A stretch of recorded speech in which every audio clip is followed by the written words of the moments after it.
The following is a production of DallasCowboys.com and the Dallas Cowboys Football Club. How about them Cowboys? Yeah! Go Cowboys! This is Talkin Cowboys. Streaming live from the Dallas Cowboys World Headquarters at the Star in Frisco. Pollard streaks in. Touchdown. Parsons has sacked it. Prescott keeps it, and he bangs it in for the touchdown. And now your hosts, Isaiah Stanback, Nick Harris, John Machota, and Kyle Yeomans. It's a Thursday edition of Talkin Cowboys presented by Black Rifle Coffee Company. We are live from the SWBC studio at the Star in Frisco. It is Cowboys-Eagles week, and it's a Thursday, which means today we take a look through QB Vision with Isaiah Stanback.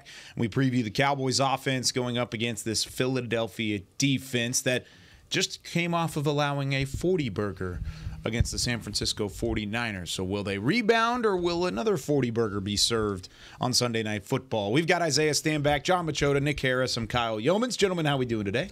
Doing well. I think I was talking with someone yesterday. It feels like this week is just taking forever. Yeah. It's because I guess it's a 10-day rest, and it feels like we should be playing ball by now, but we're not. So a couple more days. But we're not. Do you think an added factor into that is that this has been the most anticipated matchup? For sure. Probably of the season. I know Week 5 was pretty highly anticipated to go up against San Francisco. Week 9 against the Eagles, but getting the Eagles at home, it just feels like it's a little bit different. Yeah, absolutely. I think the weight of the matchup as well is definitely creating some excitement around here. So yeah, I'm ready for Sunday night.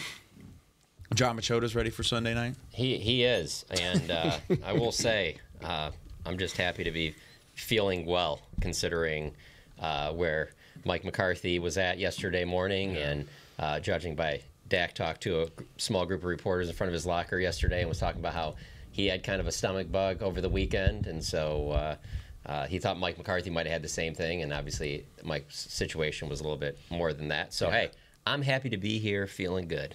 Yeah, same here. Blessed to be healthy. There was a stomach bug going through the Star last week, just in general. Yeah. Wasn't pretty in certain areas. But, yeah, it's one way to put it. That is one way to put it. Good to see that. Nick does have baby wipes. I do. That's true.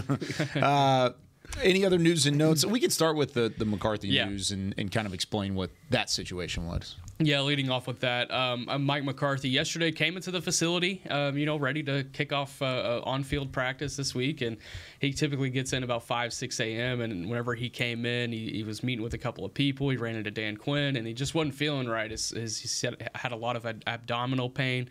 Got checked out by the team doctors, the team training staff here, and they were like, why don't you go get further evaluated up the street at the hospital? So he went up the street. Turns out he has acute appendicitis and had surgery yesterday afternoon to have his appendix removed. Jeez. And out of the hospital, and I do not expect him to be in the facility today. My expectation would be that he would be here for the walkthrough tomorrow on Friday. And as far as we know, he anticipates coaching on Sunday. So I don't think there's a huge concern there. I forget who tweeted this out yesterday, but somebody did, saying that Norv Turner had his appendix removed on a Friday back in 2009, and he was coaching on Sunday. So, wow. Take that for what you will. And we asked Dan Quinn yesterday at the press conference. He filled in for Mike McCarthy, and he said, "You think that big tough Irishman is going to miss this game?" So I think he'll be there on Sunday, but definitely sending prayers out to McCarthy, hoping everything's going well as far as his recovery. And definitely, John said it yesterday. You can't go a day without something happening around here. Dak was laughing about how he knew how upset Mike was going to be when they did their Zoom call. He had anticipated he'd probably want to do one to go over plays and things like that, because that's where you're at kind of now in the season. Like, it's not like there's a ton of new install. It's kind of, hey, this is what we like. We're going to work it in this different situations. And so they always meet together. And so he was thinking that maybe this week it might be via Zoom.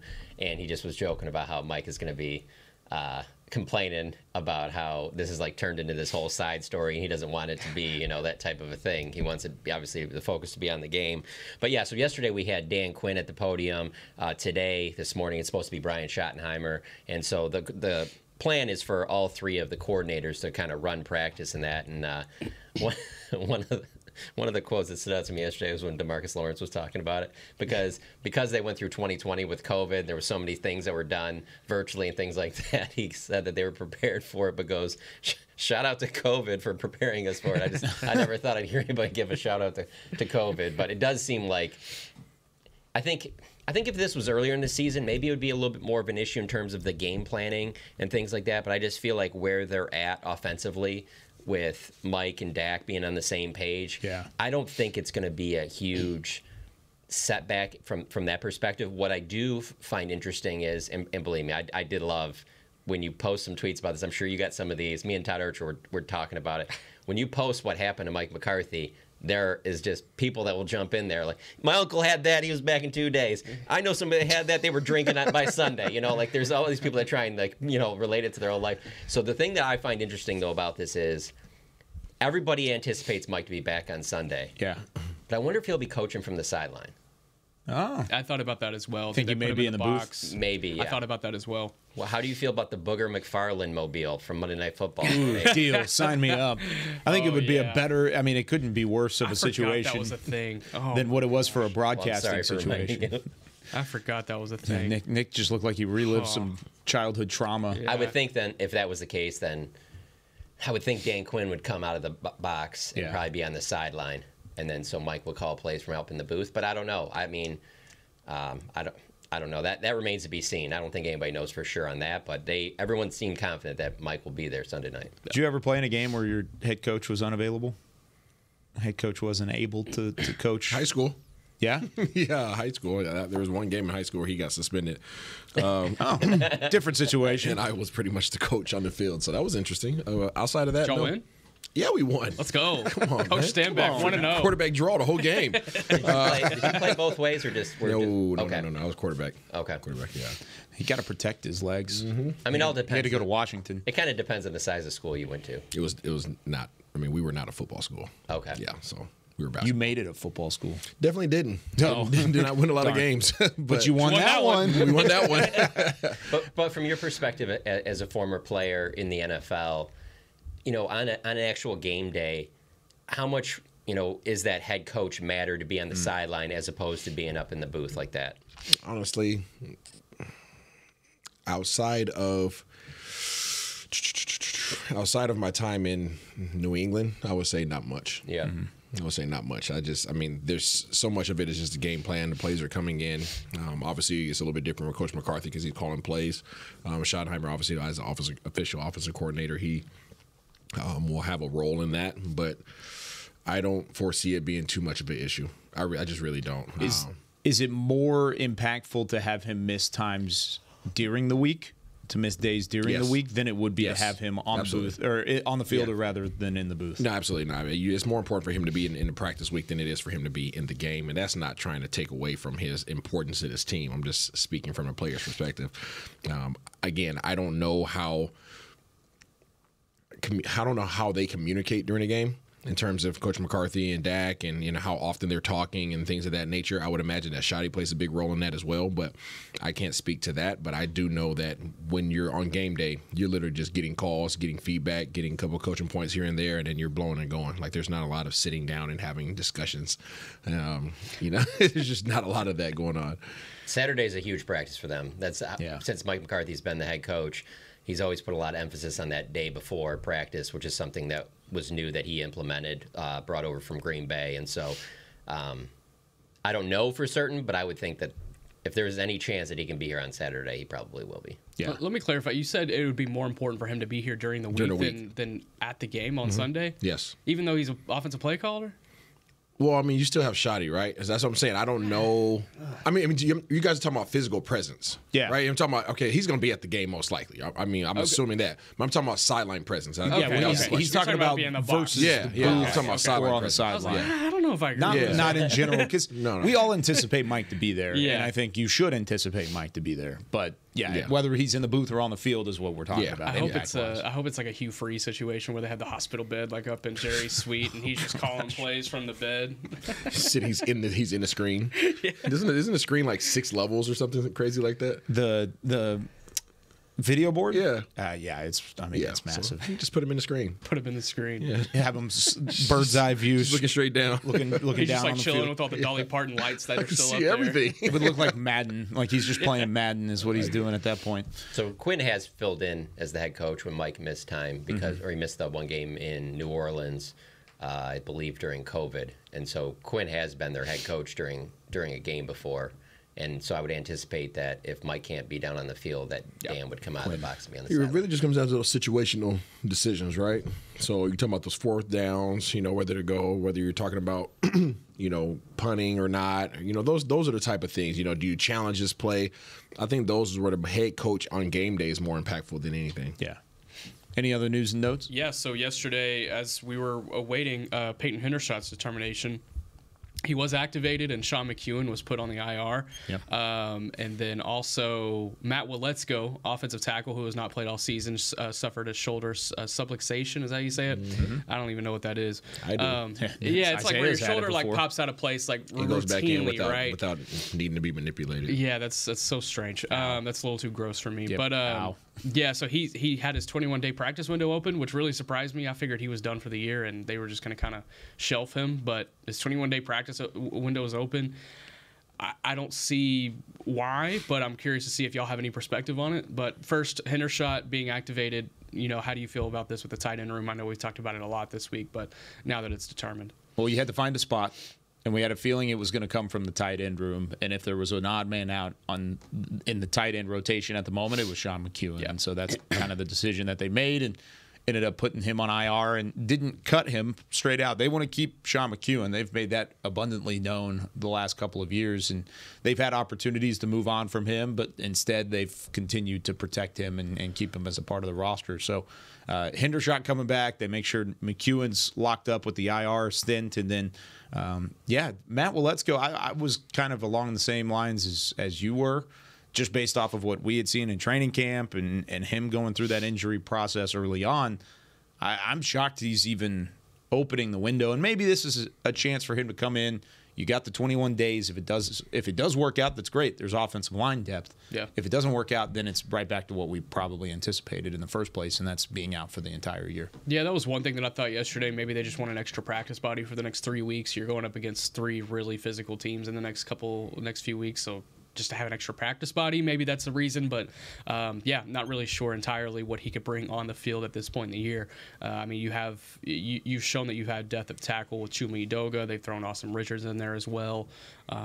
So yeah, that's I'm interested to see what they do with Will. Let's go down the line. You've always been very adamant that that's a tough injury for anybody, especially for somebody that plays as heavily up top as offensive line do. Yeah, no, I mean, there's only a number of things that you can do without having to have it surgically repaired, and that's just strengthen the crap out of it. Maybe that's the time that he's utilized, throughout this whole season, is him just strengthening the structure of that shoulder, and then obviously wearing some form of a shoulder harness or strap to try to keep it from getting in compromising positions. So the combination of those two things might allow for him to play, but I'm pretty skeptical. Obviously, having been through it 3 different times, 3 different surgeries in regards to that exact injury. I'm just disappointed that I'm 0 for 2 on my last 2 predictions with Shaq Lawson coming here. Shaq Leonard and I didn't know Shaq Lawson was available. Yeah, right. He's in the NFL these days. Shaq O'Neal, whatever. And then also, I was surprised when they told us yesterday that Hendershot was coming off and that McEwen was going back on. I was not expecting that just from things that I had heard. I heard it was going to be a little difficult for Hendershot. So at your point yesterday, they're obviously like what he can bring in the passing game. So Yep. It'll be interesting to see where that goes for sure, because we have seen him make some big plays in the passing game when he's healthy. So let's see if he can get back out there. I'll say this: I talked to Hendershot in the locker room after it was all determined that he was going to be back, and you'll like this. He had a little bit of confidence in him. Like, he was like, "Yeah, I'm ready to contribute however they want me to contribute. I'm here to do that." I was like, you trying to get a couple touchdowns for the end of the year? He was like, for sure. Like, let's get it. So I think there's a little bit of confidence there, and he was kind of chopping it up a little bit more with his tight end teammates yesterday in the locker room. So maybe the mental part of it is in the past, and we'll see what he can contribute from receiving end going forward. Yeah. Final news and note, we haven't addressed it this week. I missed it the last couple of days, but DeMarcus Lawrence being the team's nominee for Walter Payton Man of the Year. Just an opportunity to speak on that, I guess. He's been awesome on the field, obviously. His contributions off the field have taken notice of the team and the people around here. So good for D-Law.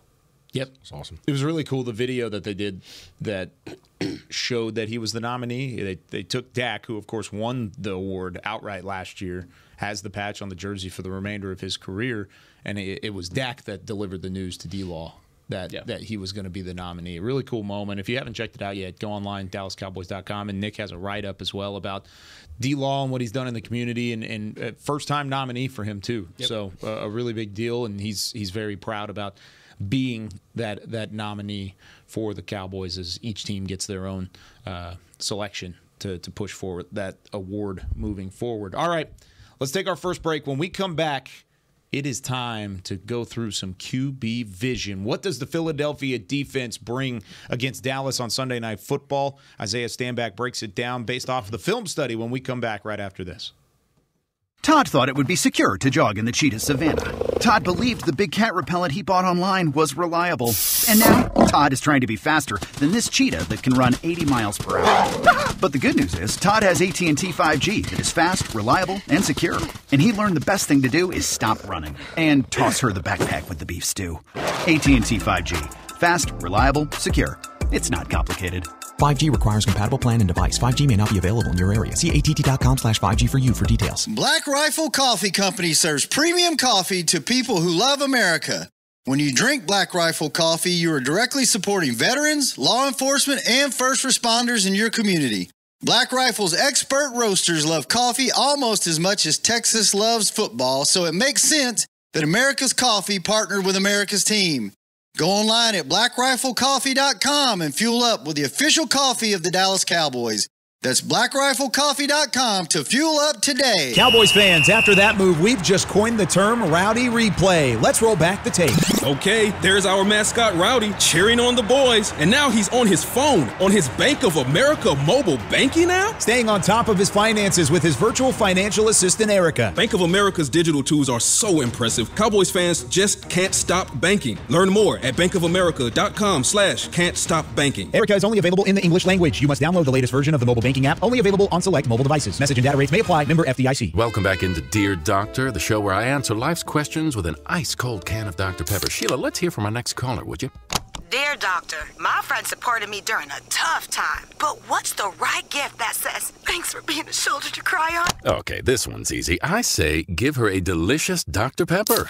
Nothing says, thanks, girl, better than a one-of-a-kind soda. Yes, any Dr. Pepper flavor will do. Now, just a reminder that I don't need to be a real doctor to know that Dr. Pepper is the one you deserve. Back to Talkin Cowboys. Back here at Talkin Cowboys, presented by Black Rifle Coffee Company. This portion of the show brought to you by Quaker Oats, a super trusted superfood. Quaker Oats, an official oatmeal sponsor of the Dallas Cowboys. Isaiah, did you get yours in this morning? I did. You did? I sure did. While you were watching film. With some freaking craisins. Wow. Yeah. It's impressive. I can tell. Whenever he has a little bit more juice today. Like a little glow. Not yawning. He seems like he's in the zone. He's locked in. He's got the sweater on. I'm locked in. Even Dak was like, "Oh, you're getting a little film study in this morning, right?" I'm like, "That's all I do is film study, Dak. That's all I do." If you would like to join sometime, I got you. All right, let's go through some. Wide 80. Wide 80. It's time for QB Vision with Isaiah Stanback. It was good. All right, QB Vision.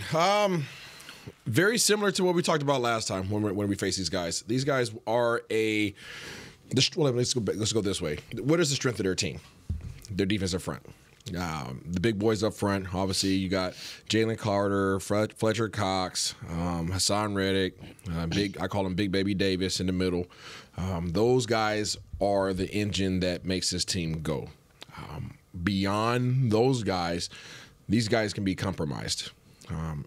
I really hope that Dallas has a game plan to initiate the run. I don't want to go into this game and just say, we can't run the ball against these guys because they're big, they're physical.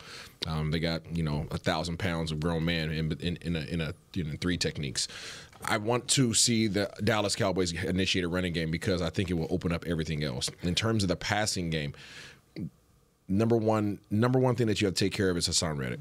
This dude is a complete terror. He terrorized Dallas last time we played them. Terrence Steele did not have the greatest of days against him. He even moved inside on some stunts and gave Tyler Biadasz some issues. He's a problem. He's an absolute problem. I don't really foresee too many pass rush issues outside of him.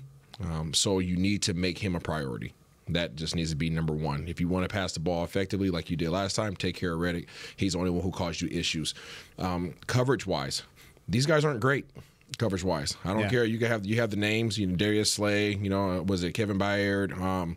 You have some names out there, but honestly, these guys are not very good. They are at the bottom of the league in terms of yards given up. They're at the very bottom of the league in terms of touchdowns given up. Points per game allowed, 24th. Passing yards per game, 29th. Passing touchdowns allowed, 31st. And takeaways, they're tied for 23rd. Yeah, they're not great. They're not great. And the coverages that they play are very simplistic. They want to be a single high team. I want to say it's about 70+% of the time. They're a single high. They want to play nickel.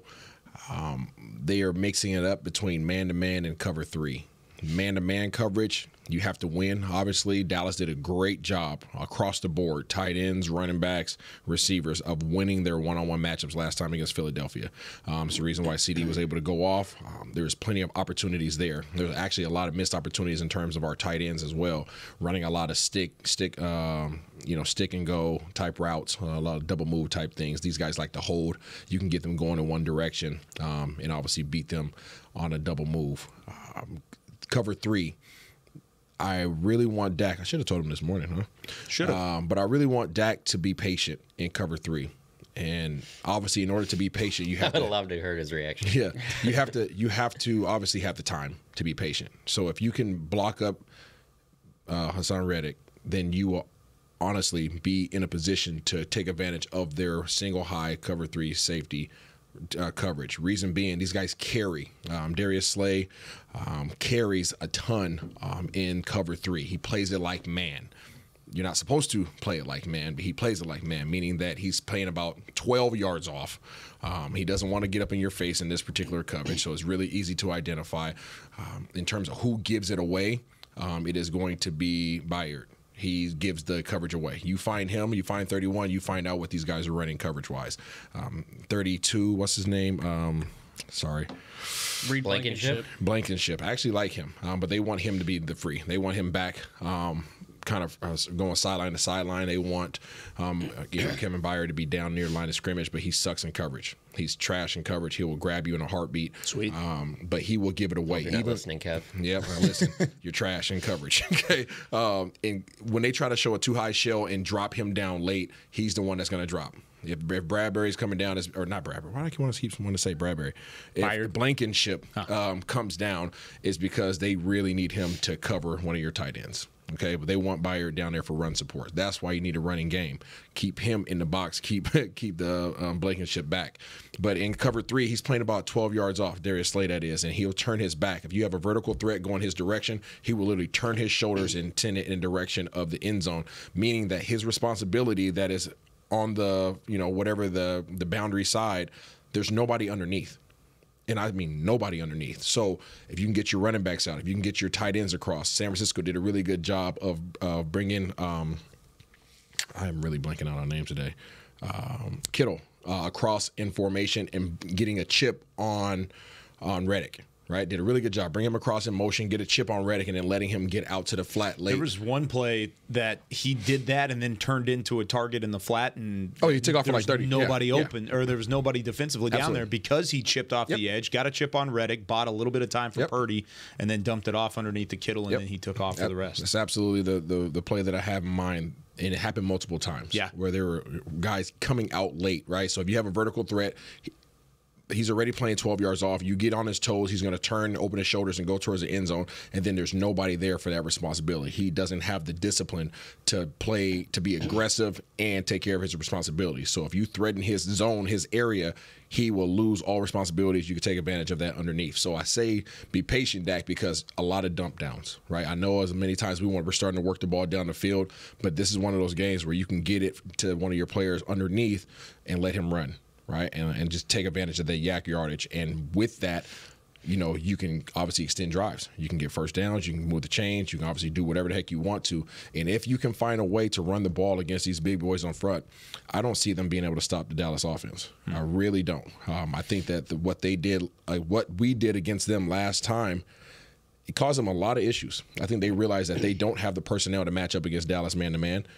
So if they want to play zone, then they're kind of compromised in the sense of, now you're playing zone with undisciplined players, and they really rely heavily on big number 7 to get back there and get pressure on your quarterback. Outside of that, they're not doing a ton. They're just not. And the stats that you just mentioned, back that statement up, back up that sentiment. These guys are getting scored on left and right. They're giving up passes left and right. Their thing is they want to put you in long passing down so that Reddick can get back there and cause you some issues. But if you can find a way to double him, what do they have pressure-wise? I don't know. All right, so I got 2 questions for you. One, we're going to get to pressure in a second. First, just because they're fresh off playing the Seahawks. You're a coach. I come to you and I say, in this game, you need a safety that can cover. Mm-hmm. And you got to pick between Byard and Jamal Adams. Who are you taking? Oh, I'm taking Byard. Okay. Over Jamal Adams. I mean, they both are the same type of player. Yeah. I think Jamal Adams is just reckless.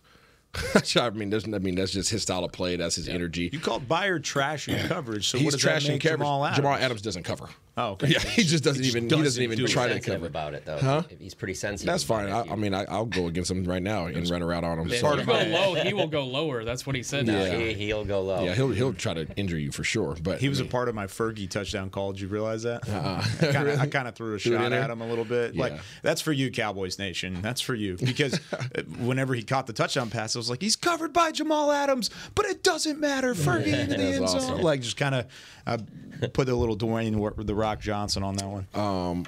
Also, whenever they do go cover 2, whenever they do go too high safety, it's usually a Tampa 2, meaning that the middle linebacker turns and goes to the heavy side. If you have a 3-receiver side, right, tight end, receiver, he's going to turn, open up, and run in that direction.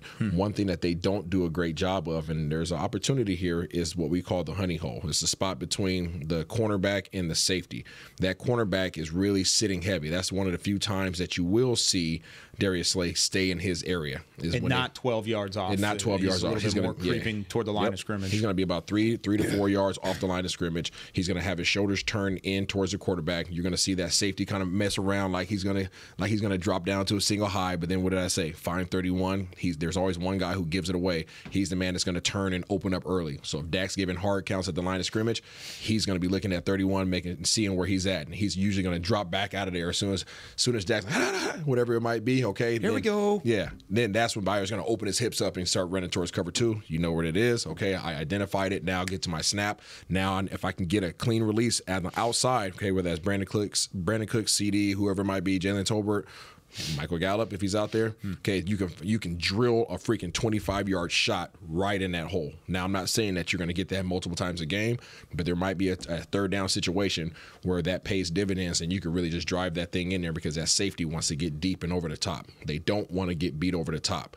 Even when they play man-to-man press up front, that safety is about 25 yards deep because they don't want to give up that big play. So everything you're communicating about the vulnerabilities that they have in cover 3 when they have the single high and in Tampa 2, how important are Dak's eyes in this game? We've seen him utilize that more and more as the season has gone on. And I've loved the breakdowns that I've seen throughout Twitter and YouTube and whatnot about, especially on that touchdown to Turpin on Thanksgiving, like him just looking off the safety, moving him around, boom, right there, moving linebackers around as well. How important are Dak's eyes in this game? They're huge.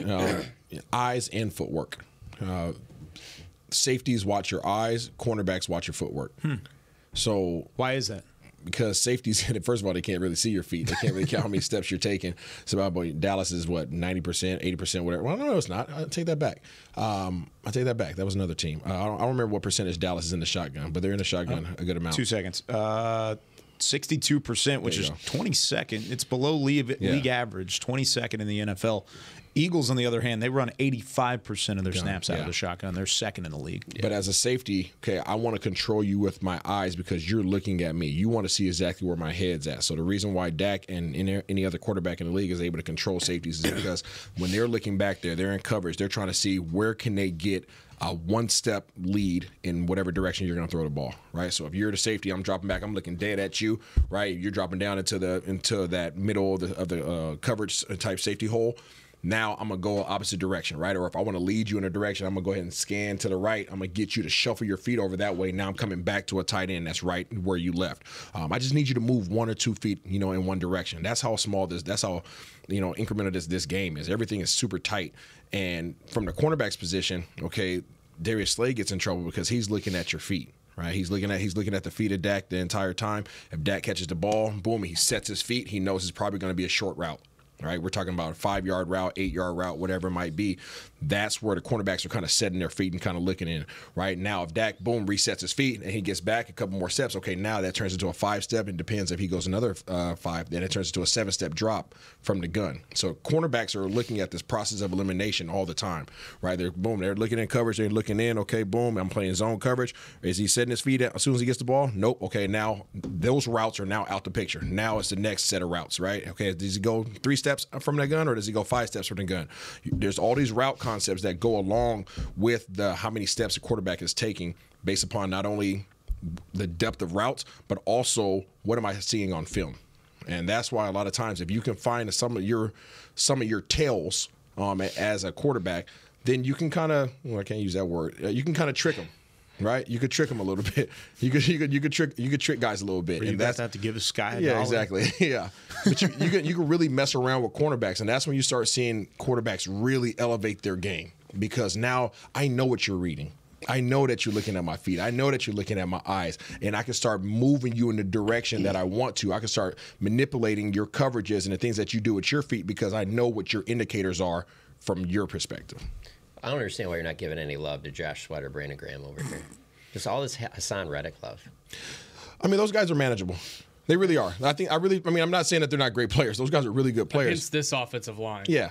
I think those guys are relatively manageable. Reddick is causing everybody problems. Yeah. Mm-hmm. Like seriously, it's not just Dallas, it's not just Terrence Steele. Like he caused the San Francisco problems. And you can see it was a point of emphasis for San Fran, don't let this dude terrorize the game. Like get a chip on him, take one of our best players in Kittle and screw Kittle going down the field. I need you to take out 7. Right? We'll get you the ball underneath. Right? I don't need you going down the field. I know you're one of the best, tight ends in the entire game of football, but guess what? I need you to chip this guy right here. Right? I don't need you running down the field. That's how important it is to stop this guy. If you could stop him, again, their coverage isn't going to hold up. So if you have time to sit back there, Dak killed last time against Philly. Right? He destroyed these guys. So if you can allow for him to have that time and pick these guys apart, their coverage sucks. Their guys are undisciplined in the secondary, and they don't have the personnel to match up against you man to man. So if you can get them playing zone, all I need is time. Prescott had 374 passing yards, 3 touchdowns, no interceptions in Week 9. I was looking at this comparison. These are the NFL rankings for 4 major categories for quarterbacks, and where Prescott ranks versus where Philly ranks in the NFL. Completion percentage. Dak is 3rd. Philly is 16th on completion percentage allowed. Prescott is 5th in passing yards per game. Philly 29th. Dak leads the league in passing touchdowns. Philly is 31st. Mm-hmm. So next to last. And then passer rating, Dak is 2nd. Philadelphia allows the 3rd worst passer rating in the NFL, 29th in the league. So an opportunity for Dak to put up some phenomenal numbers. Yep. And it's interesting to me to think about how good Philly is up front. They still provide pressure. They still provide a challenge in the front 7. Are they really that awful after that? Yes. Linebackers and secondary, just guys that are behind that defensive line. Yeah, and that's why they went out and picked up Byard. Yeah, not Byard, but they picked him up midseason. Who we just talked about. Shaquille Leonard. Yeah, Shaquille Leonard. That's why it was so important for them to get him, because they need that support behind that front. Those guys are really good up front, but they're not pass rushers in that sense, right? Sweat he'll get after you. Graham, if you allow for him, he'll get after you, right? But it's 7. They don't have They don't have 3-4 guys that you fear. There's guys that you respect, but they're not guys that you fear. There's one guy on that defensive line in terms of pass rush that you fear. Now, when you start talking about the running game, that's a whole nother conversation, right? They have monsters up there that can wreak havoc, okay? And that's why most teams don't run the ball against them, except unless you're the San Francisco 49ers. And even on the plays that they ran the ball well, somebody was still free, right? They just ran away from them. So from a personnel standpoint, definitely not from a schematic standpoint. Would you compare them to the Giants from last season? Just they had a dangerous front, but everything kind of behind them was working, and they're giving up those same kind of numbers. Yep. But obviously, it's much different from a schematic standpoint because the Giants love to run man. I think that's a fair comparison. And the thing that I would say about these guys versus them is these guys are undisciplined, and they're going to hold. I'll probably say safely there'll be 3 PI calls. Will they get called? Yeah, I'm saying 3 called PI calls. Okay. I was going to say 4, but 4 is a lot, right? But they're safely, I could say that I have confidence that they will get three pass interference calls against Dallas because that's what they do. They just don't move their feet well. They just don't. They're not cover guys. And Slay's not what he used to be. Sorry to say it, but Big play Slay. Big play Slay. He's not what he used to be. Say so. Well, you said you just jinxed this whole thing. Josh Sweat too, man. Why do you feel like Jake Ferguson had such a big outing the last time that they lined up? 7 receptions, 91 yards, 1 touchdown. Is there a similar opportunity? They try to man him up. Yeah. They really try. They tried their best, but again, they just don't have the personnel. And Dallas did a lot of double moves. A ton of double moves last time as you watch the film. And because these guys are so overly aggressive and because they don't move their feet well, the only way that you can stop a double move is by grabbing. Yeah. Right? I mean, just grab all day long. I mean, the route concepts were not – they weren't – I don't want to talk about Coach McCarthy. They weren't very fast, but they didn't have to be. I mean, they ran a lot of smash concepts, right, where it's like a corner route. A hitch route or a whip route on the outside coming back underneath. Like, it was very simplistic things, but there were things that were beating what these guys ran. There were some plays that we left on the table too. That Coach McCarthy called up that were very simplistic. Dak, had a couple inaccurate throws that would have been touchdowns, but we ended up scoring on a drive, so nobody cared.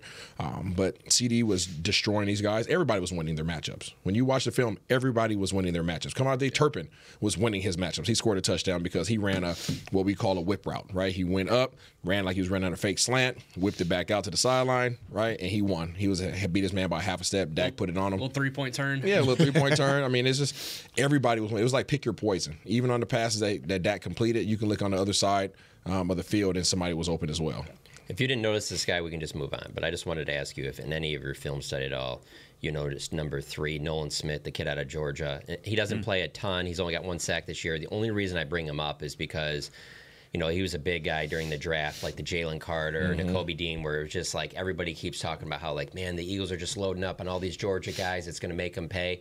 And I just haven't noticed. I don't know if you guys have noticed Nolan Smith very much at all, but I just know that he's a guy that a lot of people, when he fell to them, just kind of like Ringo and all these Georgia guys, everyone's like, they're building the whole Georgia defense like that. And now, don't get me wrong, Jalen Carter has obviously lived up to that so far, but I didn't know if you noticed him at all. No, I think he might have made 1 play against Dallas last time, if I remember correctly. Yeah, he didn't play a ton. No. Yeah, he doesn't pop off film. Like I said, the only person that pops off film for me is Reddick.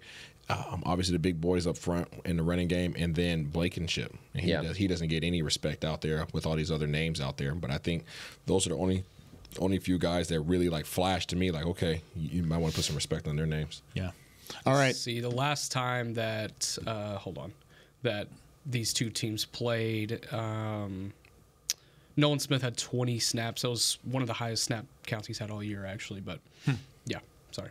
He was dealing with an injury coming out of school, too, and maybe that's played a factor bigger than what Philadelphia had to do. It's like Mozzie Smith. Some guys just haven't caught on yet. Yeah. It happens. Hey, Mozzie Smith's been started picking it up. He started playing better. Yeah. There's a little bit of confidence, too, in him. You can see it a little bit. Oh, you could see when he was loading that truck yesterday with gifts. I mean, nobody took on more gifts than Mozzie did. Good for Mozzie. Awesome. Good for Mozzie, helping out the Salvation Army. He's doing the most good. That's what he's doing. All right, when we come back, I want to talk about the trenches. Offensive line, who has the advantage in the trenches between the Cowboys offense and the Philly defense? When we come back with more Talking Cowboys. They say champions are remembered, but legends are never forgotten. United Ag & Turf offers a winning lineup of John Deere equipment built to tackle any challenge on and off the field. Legendary John Deere tractors, combines, residential mowers, commercial mowers, compact construction equipment, Gator utility vehicles, and a full line of golf and sports turf equipment. United Ag & Turf, the official Ag & Turf equipment supplier of the Dallas Cowboys. Visit UnitedAgAndTurf.com to find a location near you. Are you ready to take coffee off your grocery list forever? Black Rifle Coffee Club is here to help. As a coffee club member, you'll get your favorite coffees roasted, packaged, and shipped to your door free of charge on your preferred schedule. Set it, forget it, and never run low on coffee again. Members also get exclusive deals on coffee, products, and discounts from partner brands. Ease your mind and let Black Rifle worry about your coffee supply. Go to blackriflecoffee.com to join the coffee club today. It's the official men's skincare brand of the Dallas Cowboys, Jack Black. And right now, Cowboys fans can get 15% off their $75 order. Plus, because every deal needs a playmaker, your order will include a free 5-piece skincare set and free shipping. The Jack Black Playmaker is 4 of Jack's favorites and a full-sized intense therapy lip balm. Make a play for the playmaker at getjackblack.com/Cowboys with the code CowboysVIP. That's getjackblack.com/Cowboys with the code CowboysVIP. Todd thought it would be secure to jog in the cheetah savanna. Todd believed the big cat repellent he bought online was reliable. And now, Todd is trying to be faster than this cheetah that can run 80 miles per hour. But the good news is, Todd has AT&T 5G that is fast, reliable, and secure. And he learned the best thing to do is stop running and toss her the backpack with the beef stew. AT&T 5G. Fast, reliable, secure. It's not complicated. 5G requires compatible plan and device. 5G may not be available in your area. See att.com/5G for you for details. Back to Talkin Cowboys. Back here on Talkin Cowboys, this segment of the show is brought to you by Invisalign, the official smile of the Dallas Cowboys. Of course, Talkin brought to you by Black Rifle Coffee Company. Isaiah Stanback, John Machota, Nick Harris. I'm Kyle Yeomans. I've got an interesting stat line for you guys. Okay. So not only do both the Eagles and the Cowboys defenses, they both rank inside the top 4 in QB pressures. Of course, the Cowboys lead the NFL with a 46% QB pressure rate. That's the best in the NFL according to NFL Next Gen Stats. But the Cowboys and the Eagles are the only teams in the NFL to have more than 3 combined first-team selections for All-Pros along the offensive line. The Cowboys have 8 All-Pro selections, and the Eagles have 7, and that's combined, by the way. So Zach Martin has 6, Tyron Smith has 2, Jason Kelce has 5, and Lane Johnson has 2. So out of at least All-Pro selections, I know a lot of those guys are on the backside of their career. They've been around for a long time. You also talk about Pro Bowls combined. The Cowboys have 17 combined Pro Bowl selections along the offensive line, most in the NFL. The Eagles have 11 combined selections, second most in the NFL. So what I'm saying is these two teams traditionally have been the best trenches in football. Offensive line, and then more recently, defensive line. Who has the advantage in this matchup? I would have to give it to... well, you're asking which offensive line is better or which one? Which team has the advantage in the trenches, period? Gosh, that's a tough one. It really could be either or. When both of these teams are healthy and playing like they have been, it really does kind of feel like a coin flip. And I'm just going to kind of leave it at that because you look at the experience. You mentioned that with Jason Kelce, Lane Johnson, those guys have been around. Then you look at the experience on the Dallas side, Zach Martin, Tyron Smith, those guys have been around. Now let's look on the youth on both sides. You got Jordan Mailata, who I've just really come to love over the course of last year at left tackle for them. Former rugby player, and you could see it. He's super physical, and he's a ginormous human being. And then you look at the youth for Dallas, and you got Tyler Smith and what he's been able to do. He's having an all-pro type of season. It's almost like a mirror images of each other and how they put those offensive lines together. I think they're two of best offensive lines, maybe two of the best 3 in the league. And whenever you see these two guys go up against each other, it's definitely fun. And then you just combo that with the defensive side of the ball for both of those teams as well. And it's, again, the same thing. Athletic pass rushers, youth and their veteran experience, guys that are competing for league awards every year. So it's really fun. I guess if you factor in the defensive line, I think I'd give the edge to the Cowboys just because of what they've been able to do from a pass rush perspective, how they've shored up that run defense in the interior so far this year. But if we're looking at offensive lines, like just straight up those 5 guys, it's too close for me to call there. Yeah, I agree with you on all of that, really. The offensive line, though, I will give an edge to the Cowboys as of right now with the way they're playing and they're being completely healthy. The thing is, though, is that there's a part of you that when you cover this team long enough, you're just kind of like, well, how long is it going to stay this way? And if they lose any one of those guys, then to me it's Philly. No, I just don't think that the next guy up, it just is a significant loss for this offensive line. So as it sits today, as of today's practice going into this game, I guess I would give a little bit of an edge to the Cowboys, but I would be just fine if you wanted to argue the other way. Yeah. Touche. I have nothing more to add on that. Touche, Bobby Boucher. Speaking of the offensive lines real quick, I do think that they have a lot of nice pieces on this Cowboys roster on both sides of the ball. But I do feel right now, even if they finish this whole season with that offensive line healthy, if I had to bet right now, I think the favorite for their first-round pick is an offensive lineman. Would you guys agree or disagree with that? Talking about the Cowboys? Yeah, like it's obviously not going to be it probably won't be a top 20 pick. It's going to be in the back end. But I just feel like whether it's guard, tackle, whatever, I'm not saying it's a large advantage, but I'd say if someone was like, you have to bet right now on what position will the Cowboys draft in the first round, just knowing what you know right now, I would probably say the offensive line. I would too. And I mean, you look at some of the other position groups of need. I'm just saying that because of contract situations, running back, you're not going to draft a running back in the first round. You feel pretty good about wide receiver and what you have moving forward there. You feel good about tight end. You feel offensive line, we'll get to that in a second. Defensive line, you feel good. Linebacker, you're not going to spend a first-round pick on. Corner, you feel good. Secondary, you feel good. Or safeties, you feel good. I think it's a no-brainer. It would be a favorite to go get an offensive lineman, especially with the revolving door, with what you have from the age standpoint of Tyron Smith and Zach Martin. I would be right there with you. How close it seems like they almost took an offensive lineman last year in the first round. Well, they've been looking for the last 2 years to do that, and they did, of course, with Tyler Smith, and then they almost did it again last year. And this is a best player. We'll get to you. It's a best player available team. They certainly will look that way, but I'm just saying if you had to bet right now on a position group, I just think that wouldn't be that way. What? All right. Go ahead. Oh, nothing. I don't have much to say. I mean, just myself and Nate Newton just beating the table. For what? For the last year for offensive lineman in the first round. Yeah. We all have. I was about to say, you guys didn't want an old lineman in the first this year. 1,000% Dude, we all wanted an offensive lineman. I wasn't on the show. Yeah, you didn't know me when the draft happened, first off. No, I'll speak for myself. You don't know me. I wanted a first rounder. I wanted a big name, free agent, but Denver took care of all that. They got all of them. It's working out for them recently. It's starting to, yeah. And I wanted a first rounder this year. I just really did. And obviously they went a little bit lower, and they got somebody for some depth. But you have to spend. You have to spend as much money as you're about to pay Dak. You better go out there and spend some bread on somebody that's a sure thing on the O-line to protect them. The question I do have is, do you go get a guard and to bump him. To future bump Tyler Smith out to tackle whenever Tyron is done? Yeah. Or do you want Tyler to focus on guard? I would go get a guard. Gosh, I feel like you could go either way there. I guess it depends. It's so tough. I think it depends on what's out there. Right. If you have a dog out there that's a tackle, go get that dog. Well, it's best player available at that point. If the best player on the offensive line is a guard, take him. What and then you move. Okay, so what if you have a guard and a tackle ranked the same?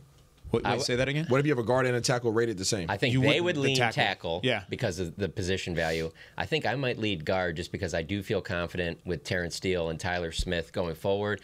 And I would hope that guard to be drafted in the first round has a little bit of guard center flexibility. Yeah. I would like to have a guard that has some backup center flexibility for potential depth purposes. So I think I would lead that way, but I think this team would go tackle. Well, if you're looking at the breadcrumbs of what almost happened last year, whenever it was down to the wire, 27th overall pick, and it was Mozzie Smith on the board, or they were debating Matthew Bergeron from Syracuse. Bergeron was a guard who had center possibilities. So maybe based off of what they've been seeing in the past, they would go guard with some center backup possibility there too. So I think they would still value tackle higher just because that's the value of the position of finding a solid tackle. You could keep Tyler Smith at guard. He's been phenomenal there. Is Biotis up this year? Yeah. Yes, he would. Yes, he is. Mm. Center could be there too. You could beef up that position. I think there's ways that this offensive line could get better. It doesn't necessarily have to be pigeonholed into one specific situation. I will say I haven't gone all the way through my draft prep, but so far it's looking like a really deep guard class. Nice. And there would be really good opportunities in the first 3 rounds. Like you look at a guy like Christian Haynes out of Connecticut in the first round. Cooper Beebe is a guy out of Kansas State that a lot of people have started to love recently. And I thought he was coming out last year, and he didn't. Yeah. And he's going to end up being a second or third round guy. And then Donovan Jackson out of Ohio State, he's still up in the air about if he's going to enter or not. But that's another really interesting guy you would look at. But really good guard class so far that I'm seeing. I love draft talk. This is awesome, guys. Yeah, don't get me going. Nice. Yeah, y'all shouldn't have got me going. Back in the bag. All Houston right. Christian offensive guard. All right, we are wrapping things up here on Talking Cowboys. We'll be back tomorrow. John, before we go, what's your pick for Sunday? I mean, I'm telling you, since the day the schedule came out, I haven't wavered at all. I've always thought that it was going to be the Cowboys that would. I thought the Cowboys would lose in Philadelphia and win when they come back here. And there's no reason for me to think there's nothing that's changed. And this is before I knew that Dak Prescott was going to go in like the best stretch of his career. Yeah. And so I like the Cowboys. I'm going to go with what was the score? When they just played, was it 28-23? 28-23. Yeah, I'll go 28-23. Flip it. I'll go Cowboys. Okay, interesting. I like that. Yeah. Little flip of it. Nicely done. Isaiah was ready to toss the microphone. I was ready for it coming my way. You're gonna toss it.